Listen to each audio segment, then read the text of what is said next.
If they strip away everything you own, can your faith still carry you into a destiny greater than you imagined?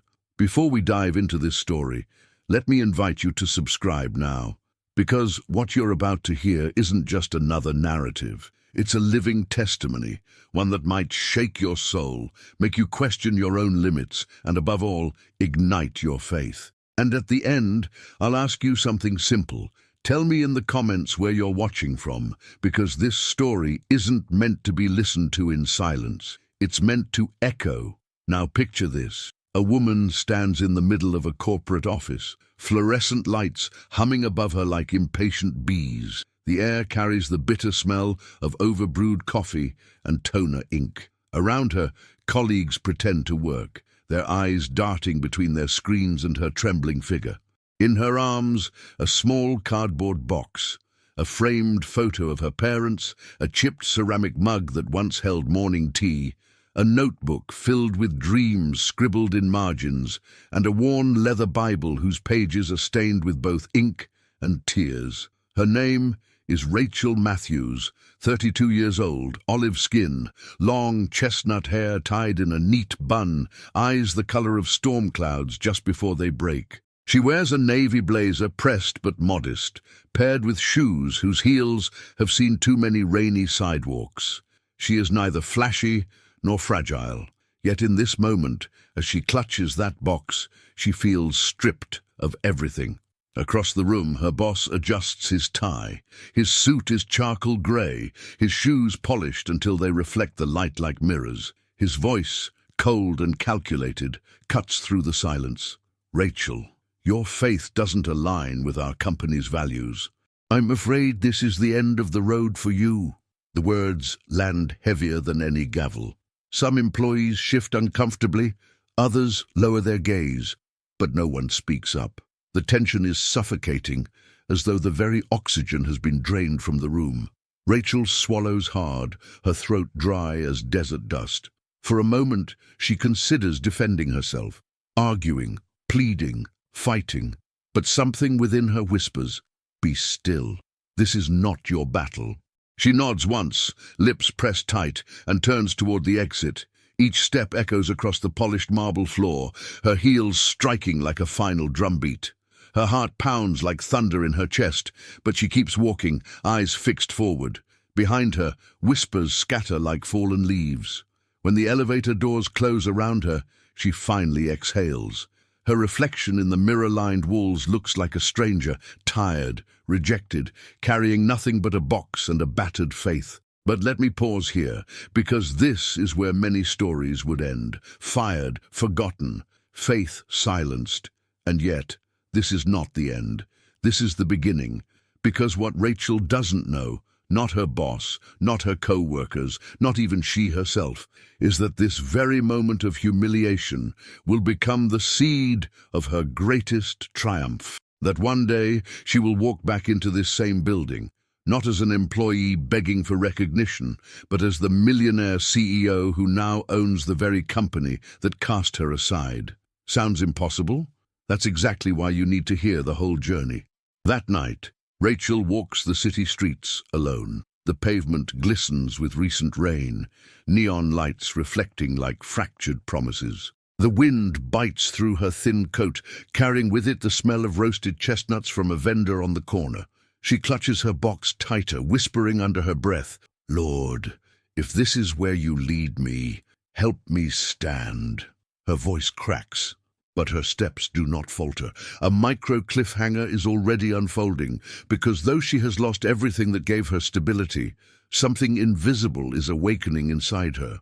This story will take you through dark apartments where prayers echo against cracked walls, through nights when hunger gnaws louder than hope, through doors slammed shut and betrayals that sting deeper than failure. But it will also take you into boardrooms filled with applause, contracts inked with destiny, and the breathtaking moment when the rejected stone becomes the cornerstone. Rachel's journey is more than survival. It's proof. Proof that when the world says no, God whispers, "Watch what I can do." So stay with me, lean in, because every chapter will pull you deeper, from the ashes of rejection to the fire of resilience, from the wilderness of despair to the mountaintop of redemption. And remember this, every micro cliffhanger is not just a pause in her story. It's an invitation for you to keep believing in yours. Subscribe now, so you don't miss what comes next. And when this story stirs something in you, share it. Comment. Let the world know where you're listening from, because faith stories are meant to travel far, igniting courage in places we may never see. This is just the beginning. The morning began with an unusual stillness. The city outside was alive. Cars honked, buses hissed, people shouted into phones as they hurried across crowded sidewalks. But inside the towering glass building of Halberton & Co., the air felt strangely heavy.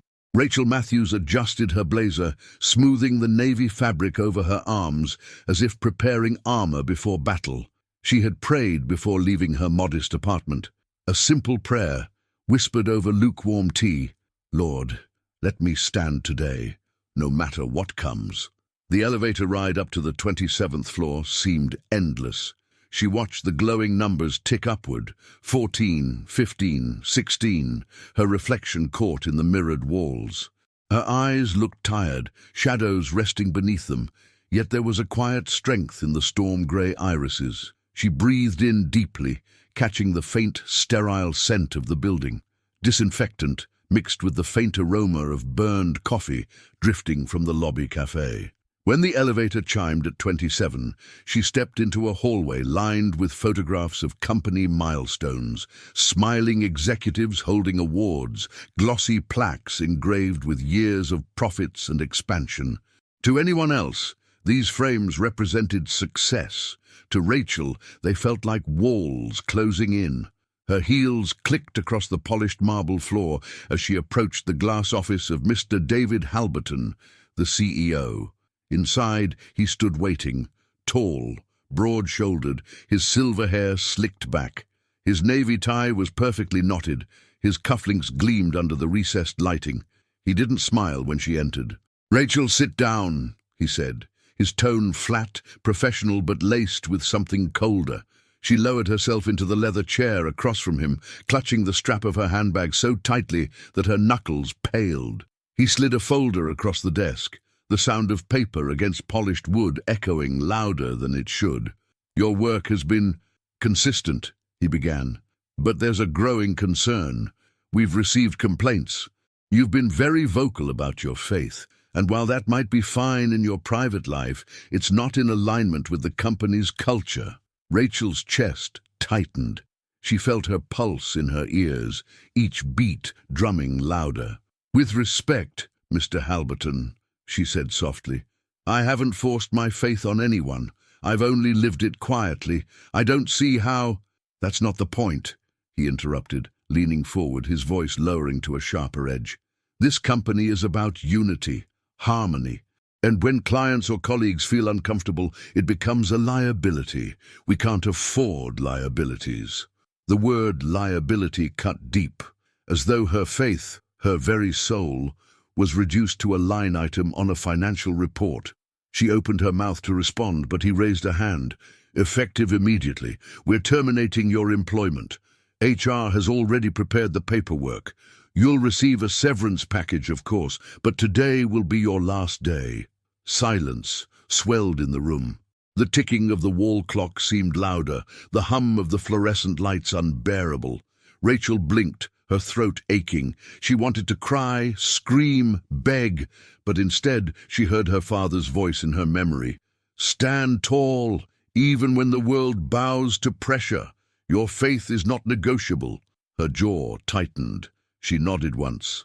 "If that's your decision," she said quietly, "then I'll go." Halberton leaned back, his face expressionless, as though dismissing an inconvenience. Outside the office, whispers buzzed like bees. Co-workers peeked over cubicles as Rachel walked past, her Bible tucked against her chest like a shield.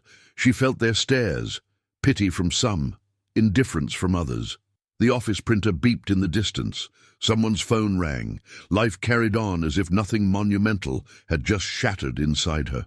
At her desk, she picked up the small cardboard box HR had placed there.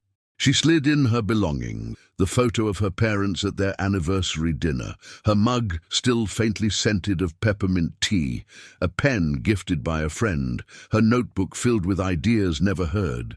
As she closed the box, her colleague Daniel approached. Tall, dark hair neatly parted, his shirt sleeves rolled up, he shifted uneasily. "Rachel, I'm sorry. I didn't know they'd actually go through with it." She forced a faint smile. "It's okay, Daniel. It's not the first time faith has cost someone something." He lowered his voice. "You could fight this, file a complaint, maybe even sue. Why just walk away?" She met his eyes, her storm-grey gaze steady. "Because my faith isn't a courtroom argument. If this door is closing, it's because another will open." Her words trembled slightly, but she meant them. Daniel exhaled, shaking his head, as though unconvinced. "You're stronger than I am," he muttered, stepping back. The elevator ride down felt heavier than the one up. She balanced the box carefully, her reflection staring back at her in the mirror walls. She barely recognized the woman staring at her, shoulders squared but eyes glistening. When the doors slid open to the lobby, the smell of rain-soaked coats mixed with freshly brewed coffee from the cafe. People bustled past, oblivious to her collapse. Outside, the city stretched endlessly. The pavement glistened with rain. Neon signs flickered against the glass towers, and a busker played a mournful tune on a violin, the notes weaving through the night air. Rachel stepped into the crowd, clutching her box, her blazer dampened by mist. Her phone buzzed, a text from her mother. "How's your day, sweetheart?" Rachel swallowed hard, unable to answer. Instead, she whispered into the wind, "Lord, I don't understand, but I'll trust you." Her voice was nearly lost in the roar of traffic. That night, back in her tiny apartment, Rachel set the box down on her dining table, a table too large for one person, scarred with scratches from years of use. She slid the Bible from the box and opened it, the pages rustling like whispers of comfort. Her eyes fell on a verse she had underlined months ago. "The stone the builders rejected has become the cornerstone." Psalm 118:22. She traced the words with her finger, her chest tightening. Then she closed her eyes. The hum of the refrigerator filled the silence. The smell of rain lingered through the half-open window, and her whispered prayer broke the stillness. "If this is where my story ends, let it end with faith. But if this is where something begins, give me the courage to step forward." She drifted into restless sleep. A thought stirred in her mind, small, fragile but persistent. What if this rejection is not the end, but the beginning of something greater? The question hung in the night like a spark in darkness, and sparks, given breath, become fire. The days that followed her dismissal blurred into one long stretch of silence and shadows. What once was a neatly ordered routine, commuting to the office, deadlines, polite chatter over lukewarm coffee, had vanished overnight. Now Rachel woke up to the sound of dripping faucets, the buzz of traffic outside her thin apartment walls, and the hollow ache of questions with no answers. Her apartment, a cramped one-bedroom with peeling wallpaper and a stubborn radiator, carried the scent of dust and old wood. The window blinds rattled whenever the wind pushed through the cracks, and the faint odor of fried food from the restaurant below clung stubbornly to her curtains. She sat at the small table each morning, hands wrapped around a chipped mug of tea, staring at the box she had brought home from Halberton and Co. It sat there like an unwanted guest, reminding her of the life she no longer had. On the third morning, her phone buzzed. It was her mother. "Rachel, sweetheart, how are you holding up?" Rachel hesitated before answering. Her mother's voice was soft, carrying the warmth of Sunday mornings and the faint echo of hymns once sung together in church. "I'm okay," Rachel said, though her voice cracked. "You don't sound okay." Rachel swallowed. She glanced at the Bible open on the table, its pages illuminated by a shaft of cold morning light. "I lost my job because of my faith, Mom, because I wouldn't hide who I am." There was a pause on the line, followed by a heavy sigh. "Rachel, you know your father and I always taught you to stand firm. but the world isn't kind to people who refuse to bend. Maybe you should have been quieter about it. The words stung more than she expected, her own mother unintentionally echoing the same doubts that already gnawed at her heart. "Are you saying I should have denied him?" Rachel asked, her voice trembling but sharp. "No, of course not," her mother quickly replied. "I'm just worried. You're alone in that city. Bills don't pay themselves. Faith is powerful, but it doesn't keep the lights on." Rachel closed her eyes, tears pressing at the edges. "I'll be fine, Mum. I have to be." They exchanged goodbyes, the call ending with a click that left the apartment even quieter than before. As days turned into weeks, the weight of loneliness pressed harder. Friends who once called daily now grew silent. Invitations stopped arriving. Daniel, the colleague who had whispered encouragement, texted once, "Thinking of you. Stay strong." But work consumed him, and he soon faded from her circle too. Rachel filled her evenings with long walks through the city. The streets were alive with noise, street vendors shouting prices, children laughing, couples arguing. But she moved through it like a ghost. She passed bookstores glowing with warm light, cafes crowded with laughter, and glass towers where people in suits rushed home, briefcases swinging. All of it reminded her of the world she had been cast out from. Sometimes she stopped at the park bench near the fountain. The smell of wet stone mixed with blooming flowers. She'd sit there, notebook in hand, scribbling prayers, half-formed ideas, and questions that had no answers. "What now, Lord? Where do I go from here?" Her prayers rose with the mist from the fountain, vanishing into the evening air. One night a storm swept across the city. Rain pounded the windows like fists. Thunder rattled the fragile walls of her apartment. Rachel curled on the couch, a blanket wrapped tightly around her shoulders, her Bible open across her lap. The flicker of lightning illuminated her tired face, and in the silence between thunderclaps she whispered, "I don't want to be afraid anymore." The verse she had underlined days earlier glowed in her mind. "The stone the builders rejected has become the cornerstone." She pressed her hand against the page, tears streaming. "If you can build something out of rejection, then build me. Even here, even now." Her words felt like a plea sent into the void, but deep inside something stirred, a whisper she could not fully hear, yet could not deny. The following week, Rachel's savings dwindled, bills stacked on the counter like silent judges. She began selling small belongings online, an old camera, a set of books, a coat she rarely wore. Each sale felt like cutting away pieces of herself. One evening, she walked into the corner store, its shelves cluttered with canned goods and the faint smell of overripe bananas. She counted the coins in her hand, realizing she could only afford bread and milk. The cashier, a weary woman with deep lines etched across her face, gave her a sympathetic smile. "Rough week?" the woman asked. Rachel nodded, forcing a smile in return. "Something like that." The woman handed her change, her eyes softening. "Keep going, honey. Sometimes the wilderness is just training ground." Rachel froze, the words hitting her with surprising force. She wanted to ask what the woman meant, but the line behind her was growing impatient. She left the store, clutching the bread and milk, her heart racing. Training ground. Could this wilderness, this isolation, this hunger, this rejection be more than punishment? Could it be preparation? That night, Rachel dreamed. She stood in a vast desert, sand stretching endlessly under a sky painted with stars.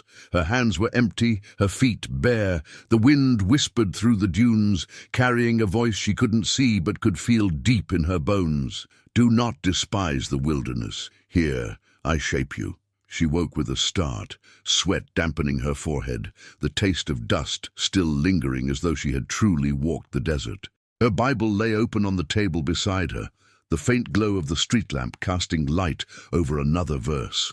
"I will make a way in the wilderness and rivers in the desert." Isaiah 43:19. Her heart pounded. She whispered into the stillness, "Then lead me, Lord, even here." The following morning, Rachel rose with a fragile but newfound resolve. She dressed simply, faded jeans, a white blouse, her hair falling freely around her shoulders. She walked to the park and sat by the fountain, pulling out her notebook. The air smelled of dew and blooming jasmine, the sound of water splashing steady and calming. She began writing, not just prayers this time, but ideas, faint sketches of possibilities, thoughts of creating something of her own, something that would not depend on the approval of bosses or the shifting winds of company culture. As her pen moved across the page, the fountain mist brushed against her skin, cool and refreshing. And for the first time in weeks, Rachel felt the faintest spark of hope ignite within her chest. It was small, fragile, almost unbelievable, but it was there. That night, as she set her notebook down, the silence of her apartment felt different, not oppressive but expectant, like the hush before a symphony begins. She didn't know what tomorrow would bring, but she knew this: the wilderness would not be the end of her story.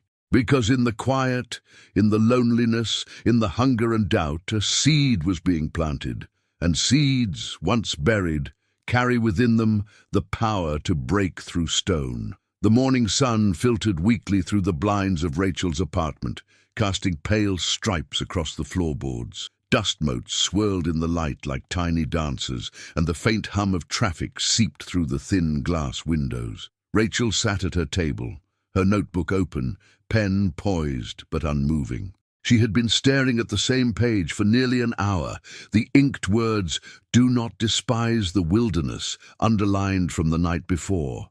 The phrase echoed in her mind like a song she couldn't shake. She whispered aloud, testing the words as though tasting them: wilderness, training ground, shaping. The air in the apartment smelled faintly of last night's tea and the mustiness of unopened books. Her heart pounded with a strange mixture of fear and expectancy. Something was stirring inside her, like a whisper too soft to fully grasp. By midday, Rachel decided to clear her mind with a walk. The city was alive. Street vendors roasted chestnuts, their smoky aroma filling the air. Bicycles clattered across cobblestones. Shopkeepers rolled up shutters with metallic rattles. She wandered without purpose, notebook in hand, until her feet led her once again to the fountain in the park. The water sparkled in the sunlight, droplets catching the breeze and landing cool against her cheeks. She opened her notebook and began to write. Not prayers this time, but thoughts that came like sparks. What if faith and business didn't have to be enemies? What if a company could stand on values, not just profits? What if the rejection wasn't a door closing, but a redirection? Her pen scratched furiously against the paper, ideas spilling faster than she could capture them. "Excuse me," a voice interrupted. Rachel looked up. A man in his 60s stood nearby, his suit slightly rumpled, his silver hair tousled by the breeze. He carried a leather satchel, and his eyes, blue, sharp, yet kind, studied her notebook with curiosity. "I couldn't help noticing," he said with a polite smile. "You've been writing there for a while. Are you an author?" Rachel shook her head quickly, closing the notebook halfway. "No, just someone trying to figure things out." The man chuckled softly, lowering himself onto the bench beside her. He smelled faintly of cedar and fresh paper, like an old library. Sometimes figuring things out is the beginning of something bigger than writing a book.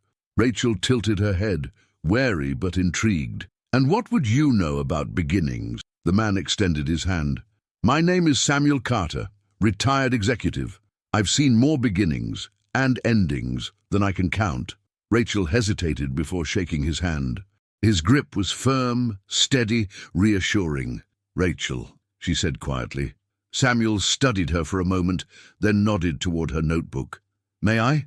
She bit her lip, then turned the notebook slightly so he could see the scribbled words. He read silently, his brows lifting as he reached the lines about faith and business. "Interesting," he murmured. "You know, I built my career in boardrooms where values were negotiable, where profit mattered more than people. And I watched those companies crumble from the inside, no matter how shiny they looked outside." Rachel's chest tightened. "That sounds familiar." Samuel's gaze sharpened. "You lost something, didn't you?" She inhaled sharply. "I lost everything."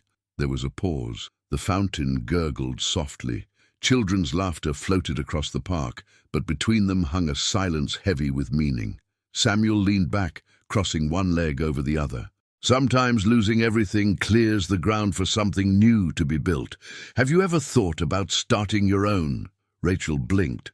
My own company? The word felt foreign on her tongue, almost absurd. She gave a short laugh. I can't even pay all my bills this month. How could I possibly start a business? Samuel smiled knowingly. You don't start with money. You start with vision. Money follows vision, not the other way around.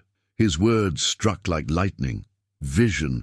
She'd written it down just minutes ago, without realizing how deeply it resonated. But what kind of business? She asked, almost to herself. Samuel tapped the notebook gently. The kind you just described. A place where faith isn't hidden in the shadows, where values drive decisions, where people matter. The world is starving for companies like that, though most don't realize it. Rachel stared at him, her pulse quickening. Why are you telling me this? Samuel's smile softened. Because I see something in your eyes I've seen only a few times before. The look of someone who refuses to stay buried. You've been rejected, but rejection doesn't define you. It refines you. Her throat tightened. She wanted to argue, to dismiss his words as empty encouragement, but something deep inside whispered, listen. For the next hour they talked. Samuel shared stories from his career, boardroom betrayals, contracts won and lost, moments when he regretted trading integrity for profit. Rachel shared pieces of her story too, carefully at first, then more openly. She told him about her dismissal, the loneliness, the verse that had carried her through the wilderness. When she finished, Samuel leaned forward, his eyes steady. Rachel, don't waste this season of pain. Channel it, build from it, let it shape you, not break you. She exhaled shakily, her notebook clutched against her chest. But I wouldn't even know where to start. Samuel reached into his satchel and pulled out a worn business card. Here, call me. I'll mentor you if you're willing to work harder than you've ever worked in your life. Rachel stared at the card, her hands trembling slightly. His name and number were printed in simple black ink, nothing flashy, nothing impressive, but to her, it gleamed like a doorway. That night, Rachel returned to her apartment with a racing heart. She laid the business card on her table, beside her Bible and notebook. The refrigerator hummed softly in the background, the scent of rain drifting in through the cracked window. She opened her notebook again, writing across a blank page in bold strokes. Vision, build something where faith and excellence meet. A company that honors God, even in the marketplace. As the ink dried, she whispered aloud, Lord, if this is from you, give me courage. Show me the way. The room felt different, less empty, more alive. The wilderness hadn't vanished, but a spark had ignited, and sparks, once given air, have the power to become flames. The following morning, Rachel woke with the business card still on her nightstand, its black letters almost glowing in the slant of early sunlight. Samuel Carter, mentor, former executive. She traced the edges with her finger, her heart pulsing with both excitement and fear. For hours, she hesitated. What if he had only been kind out of pity? What if his offer was just empty words, forgotten as quickly as they had been spoken? But by midday, the still, insistent voice within urged her. Call. Her fingers trembled as she dialed. The line rang twice before a calm, steady voice answered. Rachel, Samuel said, as though he had been expecting her. I was hoping you'd call. She exhaled. I don't even know where to start. That's good, Samuel replied warmly. If you thought you knew, you'd already be walking the wrong path. Meet me tomorrow at the old library on 12th Street. We'll talk. The library smelled of dust and ink, of pages that had carried the weight of countless hands. Its high ceilings echoed with faint footsteps and the distant rustle of paper. Samuel waited at a wooden table, his satchel beside him, 2 steaming cups of coffee placed neatly between them. Drink, he said, pushing one toward her. Rachel cupped the warm mug, the bitter aroma filling her senses. So, Samuel began, leaning back in his chair, tell me your vision. Rachel hesitated. Vision? I don't have a business plan. I don't even have money. Samuel smiled knowingly. I didn't ask for a business plan, I asked for vision. What do you see? Her eyes flicked down to her notebook. Slowly, she opened it, revealing the page where she had scrawled, "Build something where faith and excellence meet." Her voice trembled, but carried conviction. I see a place where people aren't forced to hide who they are to belong, where faith isn't a liability, but strength, where excellence and integrity walk hand in hand. Samuel's eyes softened. Then that's where we start. The weeks that followed were brutal. Rachel's apartment became both office and battlefield. The small table wobbled under stacks of borrowed books on entrepreneurship, finance, and leadership. Sticky notes littered the walls, scribbled with words like resilience, core values, and foundation. She worked late into the night, her desk lamp casting a warm glow, while the rest of the apartment lay in darkness. The hum of the radiator, the scratch of her pen, and the occasional rumble of traffic outside were her constant companions. But the struggle was relentless. Bills piled higher than her notes. Her laptop froze often, its fan wheezing like an old man gasping for air. She ate noodles more nights than she cared to admit, the salty steam rising from the pot, a reminder of scarcity. One evening, overwhelmed by exhaustion, she slammed her notebook shut. "This is impossible," she muttered. Her phone buzzed. "Samuel." "How's the battlefield?" he asked when she answered. Rachel groaned. "More like a graveyard. I don't know why I thought I could do this. I have nothing." Samuel's voice was calm, but firm. "Every empire begins with nothing. Don't despise the small beginnings, Rachel. Keep building." Still, doubt gnawed at her. She applied for small loans, only to face rejection after rejection. "Your proposal is too vague. You don't have enough collateral. Come back when you have investors." Each no felt like another door slamming, another reminder of her fragile state. Late one night, Rachel knelt beside her bed, the carpet rough beneath her knees, her Bible open before her. "Lord, did I hear you wrong? Am I chasing a mirage?" Her tears dampened the pages, her sobs muffled in the quiet. Yet as she cried, her eyes fell upon another verse, one she had never underlined before. "Unless the Lord builds the house, the builders labor in vain." Psalm 127:1. She whispered the words through trembling lips. "Then, Lord, build with me, because I can't do this alone." The next morning, Rachel took a deep breath and decided to act differently. Instead of waiting for banks, she offered her skills directly. She posted flyers in coffee shops and libraries, freelance consulting, business integrity, and organizational growth. Her first client came from a small bakery owned by a weary couple struggling to manage finances. The shop smelled of yeast and sugar, the counters dusted with flour. Rachel sat with them at a flour-streaked table, listening carefully, taking notes, offering solutions to reorganize their books. A week later, the couple handed her an envelope. "It's not much," the baker said, wiping his hands on his apron, "but you saved us. Thank you." Rachel opened it to find $150. It wasn't much, but to her, it was proof. Proof that her skills had value. Proof that her vision could serve. She rushed home, clutching the envelope, tears filling her eyes. She laid it beside her Bible. "It's small," she whispered, "but it's a beginning." Word spread slowly. A local bookstore owner called. Then a florist, then a seamstress who ran her shop from a basement. Each client carried the smell of sweat and survival, each place filled with stories of hard work and hidden hope. Rachel helped them streamline, organize, dream bigger. Her income barely covered her rent, but her heart began to beat with renewed strength. This wasn't just about money, it was about purpose. One evening, Samuel joined her in her apartment, the air thick with the scent of coffee and candle wax. He scanned her walls, plastered with notes and plans. "You're building something on broken ground," he said quietly. Rachel turned to him. "Is that a bad thing?" Samuel's eyes gleamed. "No, it's the only way anything real is ever built." But storms still came. A loan she desperately hoped for was denied again. A client failed to pay. Her electricity flickered out one night, plunging the apartment into darkness. She sat by candlelight, fear clawing at her chest. In the silence, she whispered, "God, if you've brought me this far, don't leave me now." The candlelight flickered, casting shadows that danced across her walls like unseen hands. And in that moment of weakness, Rachel felt an unexplainable peace, fragile but steady, like the whisper of a river flowing unseen. Weeks later, Rachel opened her mailbox to find a letter. She tore it open with shaking hands. It was an invitation, a conference for small entrepreneurs, sponsored by a major foundation.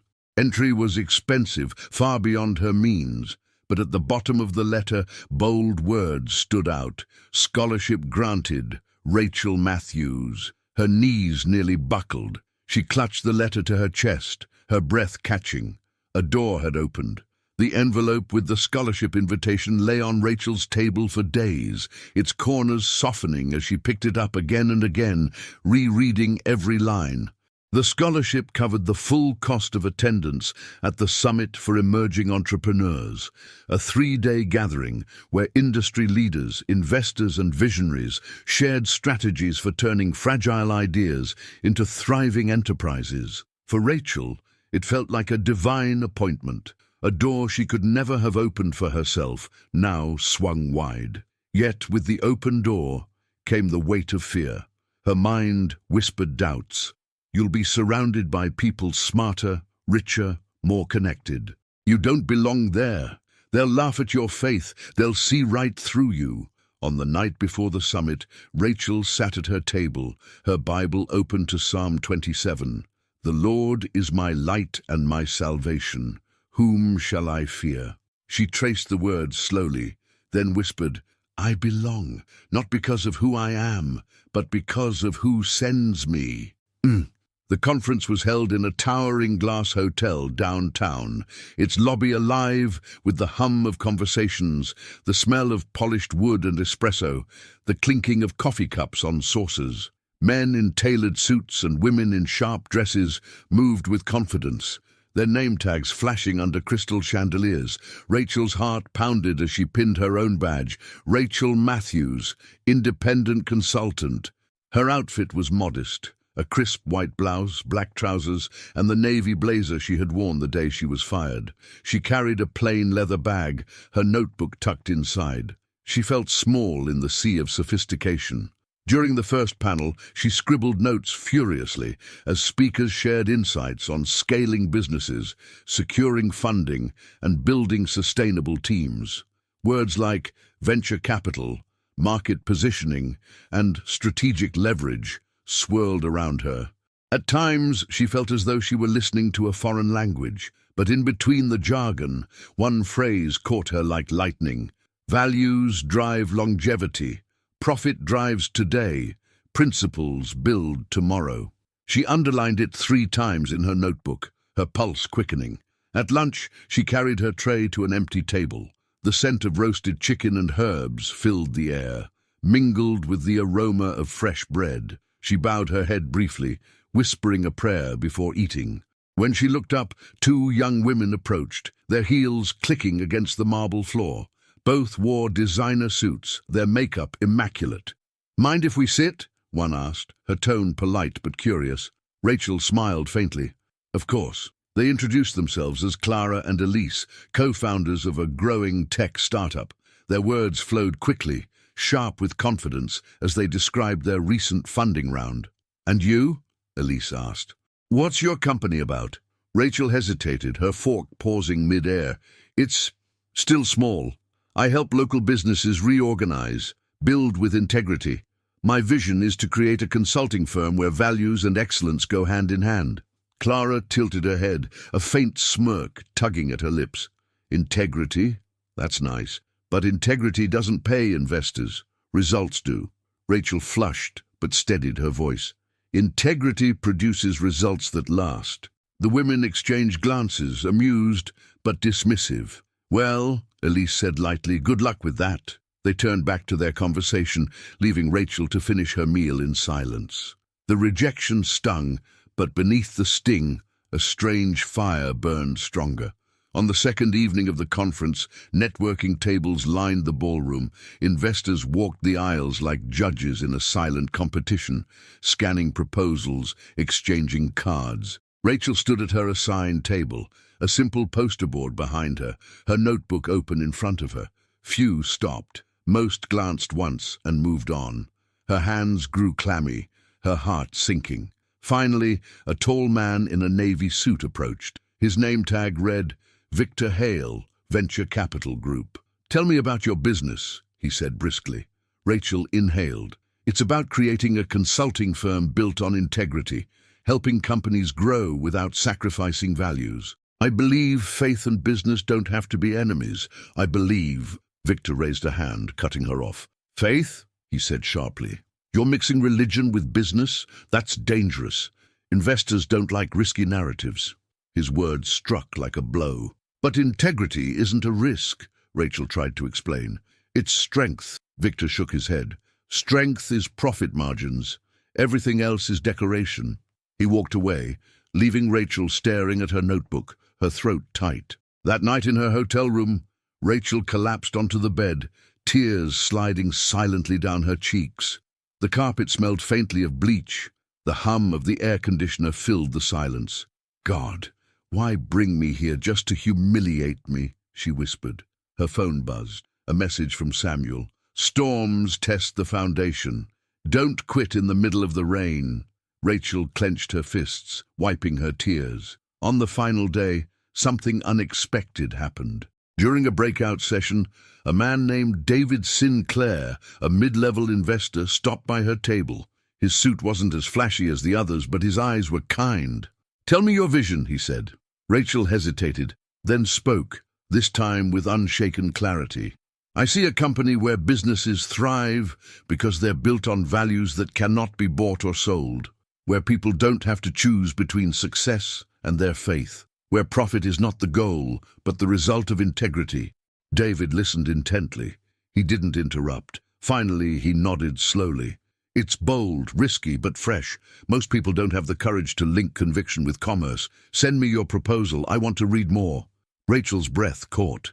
"You mean you'd consider investing?" David smiled faintly. "I said I'd read more. But that's a start." Back home, Rachel poured everything into drafting her first formal proposal. Her apartment smelled of coffee and ink as she worked late into the night. Her notebook pages spread across the table, her laptop glowing. She described her vision in detail, outlined her mission, listed the small businesses she had already helped. But just as hope rose, disaster struck. Two of her clients called within days, apologizing. "Rachel, we love your work," the baker said, his voice heavy, "but we can't afford to keep paying right now." The florist echoed the same. Business was slow, bills were piling up. Within a week, Rachel had lost half her income. Her proposal to David sat unsent, her confidence shaken. One night, the lights flickered out in her apartment again. She sat in darkness, the cold pressing against her skin. Her stomach growled. She hadn't eaten since morning.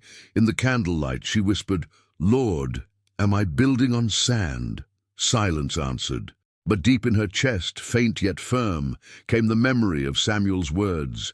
"Don't despise small beginnings. Storms test the foundation."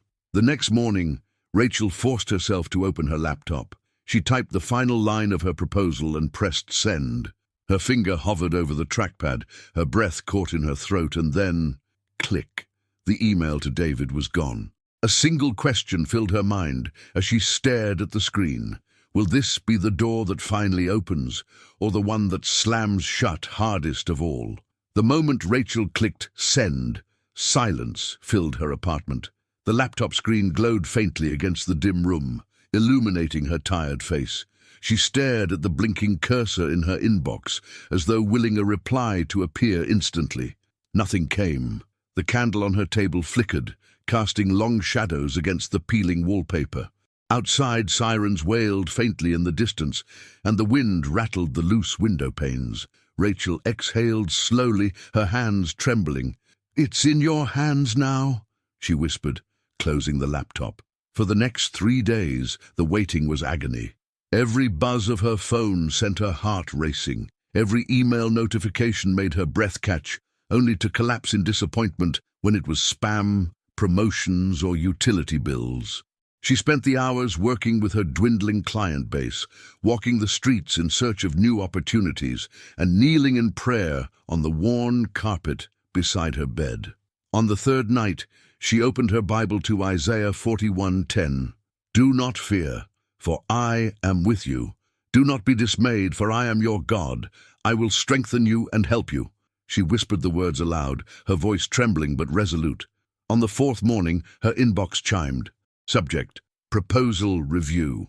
Her pulse thundered in her ears as she clicked. "Rachel, I read through your proposal carefully. Your vision is unorthodox but compelling. I believe there's a market for what you're describing. I'd like to schedule a meeting to discuss further." David Sinclair. Her hands flew to her mouth, tears flooding her eyes. She read the message again and again, hardly believing it was real.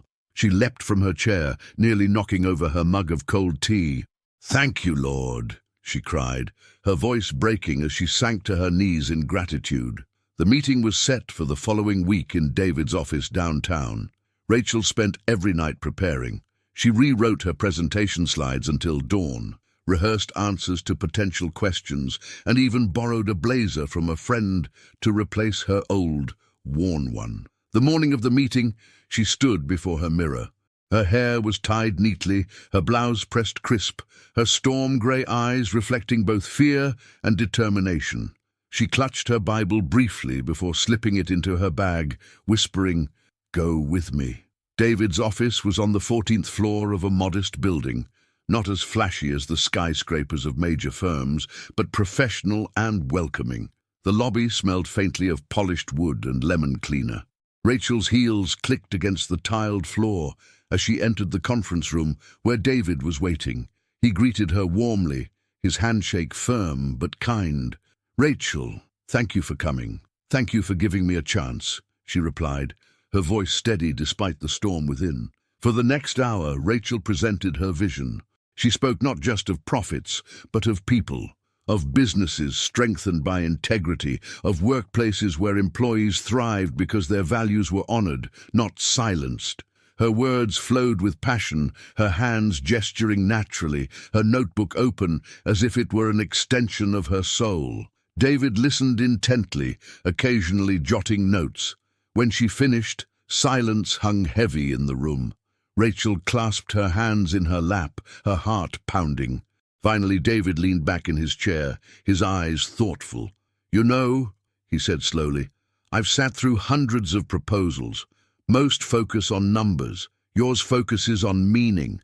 That's rare." Rachel held her breath. "I'm willing to back you," David continued.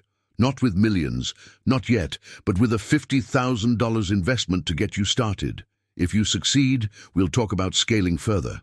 Rachel gasped softly, her hands trembling. I don't know what to say." "Say yes," David smiled.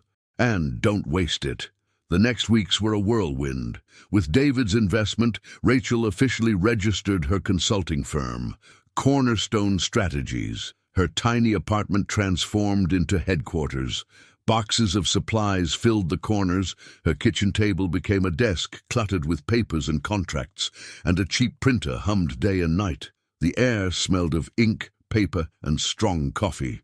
She hired her first assistant, a young single mother named Leah, who worked part-time from her own home. Their phone calls buzzed with excitement as they organized schedules, drafted proposals, and reached out to potential clients. Within a month, Rachel signed 3 new businesses, a clothing boutique, a local gym, and a small printing shop, all struggling, all hungry for change. Rachel poured herself into each one, visiting their shops, analyzing their books, encouraging their teams. She worked late nights, her blazer often wrinkled, her hair escaping its neat bun, her hands ink-stained from constant note-taking, but the results spoke louder than her fatigue. Within weeks, the boutique saw a 20% increase in sales. The gym attracted new members with Rachel's marketing strategies. The printing shop streamlined its workflow and saved thousands. Word began to spread. Slowly, Cornerstone Strategies was no longer just Rachel and her notebook. It was becoming a name, whispered with respect. One evening, Samuel visited her apartment. He stepped inside, looking around at the piles of folders and sticky notes plastered to the walls. The air buzzed with the sound of Leah's voice on speakerphone, discussing schedules. Samuel smiled, shaking his head. "You've turned this place into a war room." Rachel laughed, exhaustion in her voice but joy in her eyes. "A battlefield can still build victories." Samuel grew serious. "Rachel, listen to me. This breakthrough is just the beginning. With growth comes new storms. Be ready." Her smile faded slightly. "Storms?" "Success attracts both opportunity and opposition. Don't lose sight of why you started." His words lingered in her heart long after he left. Within months, Rachel's company expanded further. She rented a small office space downtown, 2 rooms, freshly painted, the faint smell of new carpet filling the air. The sign above the door read, "Cornerstone Strategies," in bold letters. Walking through that doorway for the first time, Rachel felt a lump rise in her throat. She whispered under her breath, "The stone the builders rejected has become the cornerstone." But as Cornerstone Strategies grew, so did the pressure. Deadlines stacked higher, clients demanded more, and Rachel found herself sleeping less, eating poorly and running on adrenaline. One night, she collapsed into her office chair, her head in her hands. Leah's voice crackled over the phone.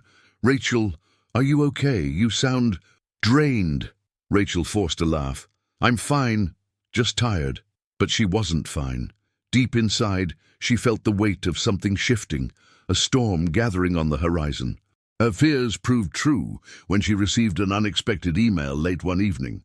Subject, "Urgent legal notice." Her heart pounded as she opened it. A rival consulting firm had filed a complaint accusing her of unethical practices, false accusations, fabricated evidence, but serious enough to threaten her credibility. Rachel's breath caught, her vision blurring.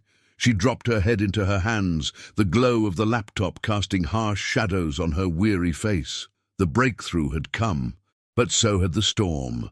The legal storm shook Rachel's world like an earthquake. Cornerstone Strategies had grown fast, too fast for some. The complaint from a rival firm spread whispers through the business community. Newspapers printed cautious headlines. "Integrity consultant under fire." Investors wavered, clients grew nervous, and Rachel's nights became endless hours of prayer mixed with strategy meetings. But through it all, David Sinclair stood firm. Samuel called regularly, reminding her, "Rachel's storms don't destroy trees with deep roots. They reveal them." She clung to those words, her Bible open beside her desk every night, its pages smudged with ink, highlighted lines glowing like anchors. Weeks passed. The complaint collapsed when the evidence was exposed as false. The rival firm faced backlash, and Rachel's reputation emerged not weaker, but stronger. She had been tested by fire, and the world saw she did not burn. That's when the invitation arrived. It was a crisp autumn morning. The office smelled faintly of fresh paint and coffee. Leah handed her the letter, her brow furrowed. "You'll want to see this." Rachel unfolded the paper. Her breath caught. Halberton and Co. invites Rachel Matthews, CEO of Cornerstone Strategies, to discuss potential acquisition. Her hands trembled. The words blurred for a moment. Acquisition. The company that had cast her out now sought her partnership, or more. She leaned back in her chair, her storm-grey eyes fixed on the ceiling. Memories rushed back, the polished marble floors, the sting of humiliation, the box of belongings pressed against her chest. Now the same building wanted her name on its contracts. The day of the meeting arrived with a sky painted in muted blues and greys. Rachel dressed carefully, a tailored charcoal suit, her hair sleek, her heels polished to a quiet shine. She carried no box this time, only a leather portfolio embossed with the logo of her company, Cornerstone Strategies. As she stepped out of the car, the city air carried a crisp chill. The scent of roasted chestnuts mingled with exhaust fumes. People bustled past, but Rachel moved with a deliberate calm, every step echoing years of struggle and faith. The glass doors of Halberton & Co. loomed ahead. She pushed them open. The lobby smelled the same. Lemon cleaner, burnt coffee from the cafe, the faint metallic tang of steel. But to Rachel, it was no longer oppressive. It was familiar ground. The receptionist looked up, startled, then quickly adjusted her smile. "Miss Matthews, welcome back. They're expecting you." She was escorted to the 27th floor, the same floor where her world had once collapsed. The elevator hummed, its mirrored walls reflecting not the trembling young woman of years ago, but a CEO with steady eyes and a posture unshaken. When the doors opened, the hallway was unchanged, framed photographs of milestones, glossy plaques of profits. Yet now Rachel saw them differently, not as walls closing in, but as brittle trophies of a fading empire. She was led into the boardroom. The air was heavy with polished wood and faint cologne. Around the long mahogany table sat executives in sharp suits, their faces carefully composed. At the head sat David Halberton himself, older now, lines etched deeper across his forehead, his silver hair thinner, his shoulders slightly stooped. His eyes flicked up as Rachel entered. For a fraction of a second, recognition and discomfort flashed across his face. "Ms. Matthews," he said, his voice measured. "Thank you for joining us." Rachel placed her portfolio on the table and sat, her posture tall, her gaze unwavering. "Thank you for the invitation." The meeting began with formalities. Executives spoke of declining market shares, rising competition, the need for fresh leadership. Their words flowed, but Rachel listened silently, her storm-grey eyes scanning every face. Finally, Halberton cleared his throat. "Cornerstone Strategies has proven resilient. We believe a partnership could be mutually beneficial. Perhaps even an acquisition." The words hung heavy. Rachel folded her hands, her fingers brushing the edge of her portfolio. "Interesting," she said evenly. "The last time I stood in this building, I was told my faith made me a liability. Now you're asking me to lead the company that rejected me." A ripple of unease passed through the room. Some executives shifted in their seats. Halberton's jaw tightened. "Times change," he replied curtly. "What matters now is survival." Rachel leaned forward slightly. "Survival isn't built on rejection. It's built on integrity, something this company forgot." The silence that followed was deafening. The only sound was the faint hum of the air conditioner. Halberton's eyes met hers, weary but defiant. "Ms. Matthews, we're offering you influence, resources, and control. What do you want in return?" Rachel's heart pounded. She thought of the nights of hunger, the prayers whispered in darkness, the small businesses she had lifted, the spark that had grown into a flame. She thought of the verse that had carried her. "The stone the builders rejected has become the cornerstone." She opened her mouth to speak, but before the words left her lips, the boardroom door swung open. A young assistant rushed in, his face pale, a folder clutched in his hands. "Mr. Halberton," he stammered, "you need to see this." "Urgently," the executives murmured, confusion rippling. Halberton snatched the folder, flipping it open, his face drained of color. Rachel watched, silent, as the man who had once dismissed her now gripped the edges of his chair, as though the ground beneath him had shifted. Finally he looked up, his voice trembling. "This changes everything." The boardroom was heavy with silence. The folder lay open before David Halberton, its pages trembling in his hands. The executives shifted uneasily, exchanging furtive glances.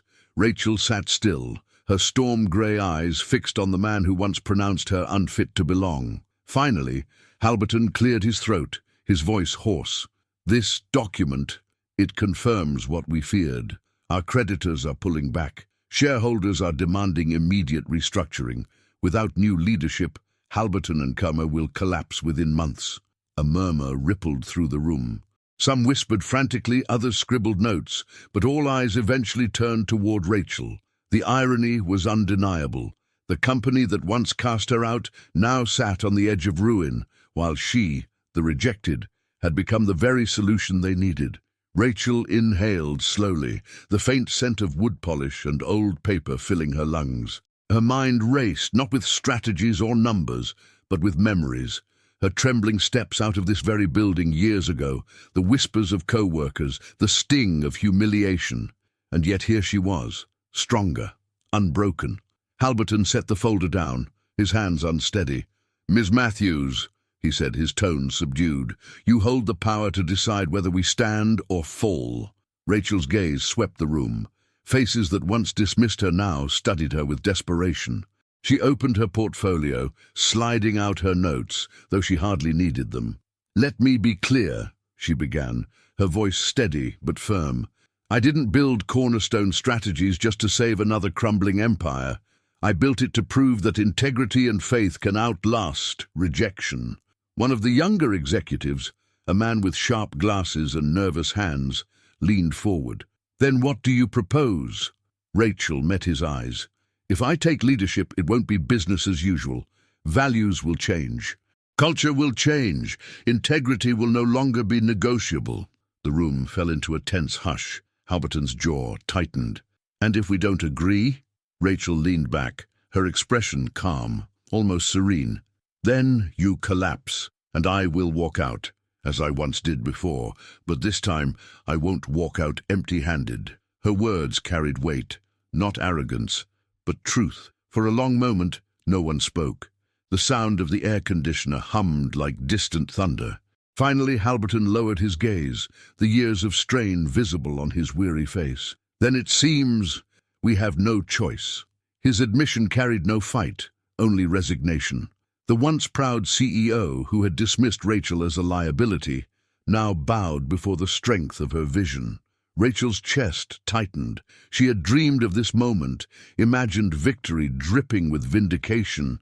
Yet sitting here, surrounded by those who once scorned her, she felt no thrill of revenge, only the quiet weight of responsibility.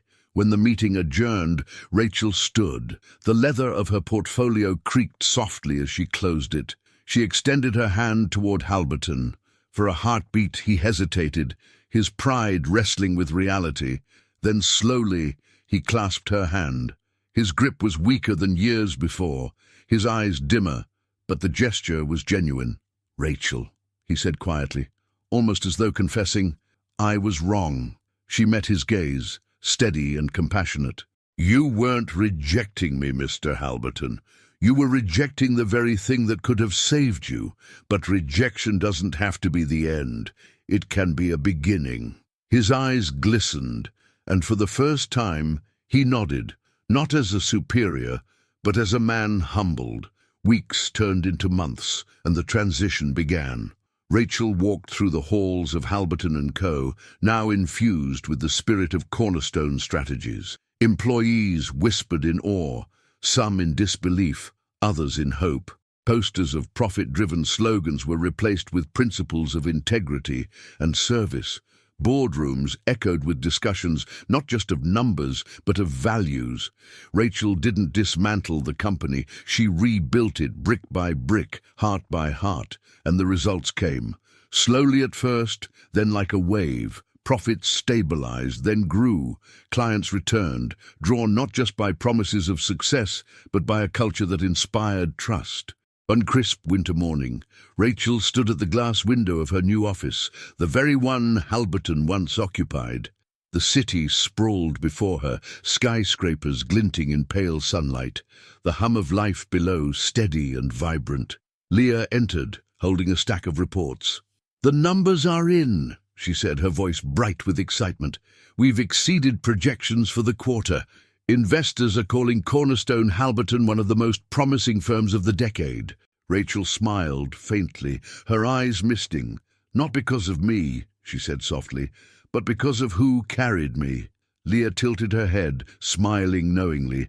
"Still, he chose you to carry it." Later that day, Rachel addressed the company for the first time as CEO.